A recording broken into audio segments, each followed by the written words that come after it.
Hello and welcome to Equestrain Logic. We need to talk about horses that are difficult to catch. Now, in a previous video I made on horses that are tricky to catch, which will appear here,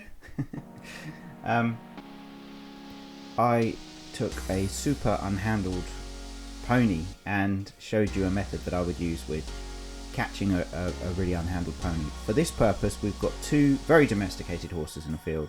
One happens to be a 21-year-old mare who's oftentimes a little bit tricky to catch, especially if she's not caught regularly every day. Then she can play up a bit, shall we say.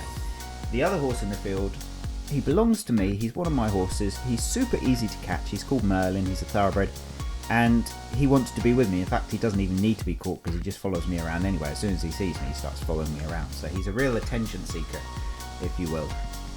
So what I do is I catch him first, and then walk him over in like a semicircle or arc towards that mare, take the head collar off him and put the head collar on her. But in the meantime, I use the end of the lead line, or if you had a nice long 10-foot lead rope, the end of the lead rope, just put it round the horse that's difficult to catch neck. Just hold it, don't tie any knots in case he spooks off and then starts dragging him. That wouldn't be good. So you have it just loose around, just holding it, maybe even over the nose as well, and then take the head collar off your easy to catch horse and put it on your difficult to catch horse. I wouldn't recommend what I did in this video. I used a schooling halter. In this case it was the dually halter. I'd actually recommend just a normal head collar, maybe a head collar that's a little bit big in size, so a head collar that's actually slightly too big for the horse, or very easy to get on, perhaps also get on over the ears.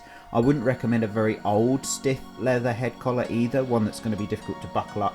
Make life as easy for you as possible. I often hear people say to me, you make it look too easy, and I say to those people, if I'm making it look hard at the way I'm doing it, and perhaps you can correct me because I'm doing something wrong. So if it looks easy, it's because it is easy, and that's the approach that you should take with horses. Go at something like you have all day to do it. This is an expression, I can't remember who it was. I think it was Monty Roberts. It was an American horse trainer, I'm sure it was. Go at something like you have all day to do it, and then it will take you 15 minutes. Whereas if you go at something like, I've got to catch this horse, I've only got 15 minutes to do it, it might well take you all day to do it. So just breathe, relax, pretend you've got all the time in the world. Oftentimes when you catch a horse that's easy to catch in the field and then look over to the horse that's difficult to catch, you'll see him or her sometimes breathe a sigh. Now when horses sigh, it's not because they're bored. Horses oftentimes sigh because they are displaying a reduction of cortisol levels. So they go from maybe an anticipatory state, perhaps almost in the fight-flight thing, going through to relaxation. And sometimes horses sigh in that kind of transition to where cortisol levels are lowering for them. So that's why a horse would sigh. It's like, oh, thank goodness. He came in the field with a head collar and he caught him instead of me. Now making an appearance on the channel right now is Beauty, who, as in Beauty and the Beast, who is a bearded dragon. And bearded dragons are my thing, also water dragons. I love them. So we have a bearded dragon making an appearance on the channel. And she's an attention seeker, so she's probably after my attention. If I put my hand in there right now, she'd run up my arm and sit on my shoulder. So she's a real attention seeker. She loves the people. So she's probably scrabbling, saying hello.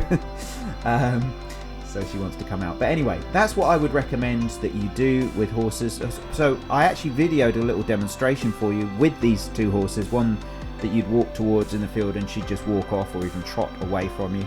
And then another horse that's easy to catch. And I show you this exact method. So we'll talk about that. But first of all, let's talk about actually catching a horse and your body language when you catch a horse. So don't look the horse in the eye when you go to catch it. Look down between the horse's front feet. And when you look down between the horse's front feet and approach the side of the horse, you can still see the whole horse. And then you can go to buckle your head collar on. Now, when it comes to dealing with horses that are difficult to catch, again, I've got this horse in the field that's very easy to catch. And so we're going to catch him first of all. And then, in this case, he'll easily walk over to the mare that's not so easy to catch. And when he gets close enough, I've actually now buckled the head collar to him. When he gets close enough, I'm going to sneak the end of my line over her neck because we've walked in an arc shape towards her. and I can even put the line over the nose of her. And once I've done that, I can then take, I'm just holding it loose in my hand, not tying it in a knot. I can then take the head collar off of my easy to catch horse and put it on my tricky to catch horse, and then I've caught the horse that's tricky to catch. Now I've put it on loose. It's a dually halter, but at least it's on, and then once it's on we can then fiddle with it later and adjust it upwards and have it fitting correctly. But so there we go, difficult to catch mare caught. So, but I would recommend, as I say, not using the dually halter. I'd recommend using a normal head collar. Definitely not a stiff old leather head collar that's difficult to buckle up, but I recommend using a normal head collar and go in with the idea like you've got all day, and that's how I would recommend catching that difficult to catch horse.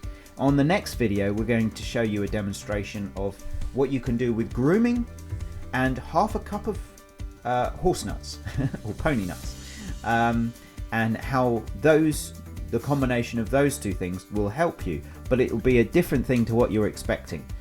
So I hope you join me in the next video where we discuss how we can use horses that are animals of association so that they associate being caught not always with, oh, the vet's here or the farrier's here or I have to go be ridden now, but that the horse could associate being caught just with nice things that the horse wants and then gets put straight back in the field again, and how that can actually help you with a horse that's difficult to catch. But we'll look into that in the next video. Thank you very much for watching, and I will see you on the next video. Also coming up, we have part 2 on the channel of the horse that is difficult to mount. So I hope you enjoy watching that one as well. Thank you very much.